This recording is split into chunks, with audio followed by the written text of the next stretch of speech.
સુરતમાં કેન્દ્રીય મંત્રી સી.આર. પાટીલે નૂતન વર્ષની શુભેચ્છાઓ આપી છે। સી.આર. પાટીલે દેશવાસીઓને નવા વર્ષની શુભકામનાઓ આપી છે। નાગરિકો સાથે મુલાકાત કરી અને નવા વર્ષની શુભકામનાઓ આપી છે। લોકલ ફોર વોકલના સૂત્રને યાદ રાખવા માટે પાટીલે અપીલ પણ કરી છે। પીએમ મોદીના નેતૃત્વમાં દેશમાં ખુશીનો માહોલ છે। જીએસટી રિફોર્મથી વેપારમાં ઘણો વધારો પણ થયો છે। કેચ ધી રેઇનના મિશનને પણ આગળ વધારીશું પ્રકારનું નિવેદન પણ આપ્યું।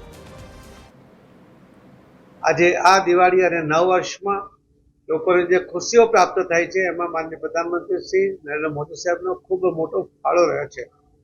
હું આપના માધ્યમથી સૌ દેશવાસીઓને પણ અને ગુજરાતના સૌ ભાઈ બહેનોને અને સુરત શહેરના શહેરીજનોને પણ નવા વર્ષની શુભેચ્છાઓ સાથે જે વોકલ ફોર લોકલનો મંત્ર માનનીય પ્રધાનમંત્રી મોદી સાહેબે આપ્યો છે એને પણ આ નવા વર્ષમાં યાદ રાખજો એવી વિનંતી પણ કરું છું।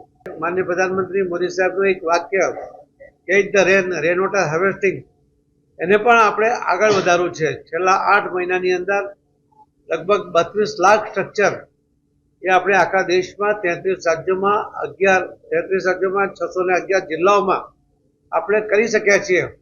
પરંતુ આ નવા વર્ષમાં આપણે ટોટલ 1 કરોડનો ટાર્ગેટ લઈને ચાલીએ છીએ।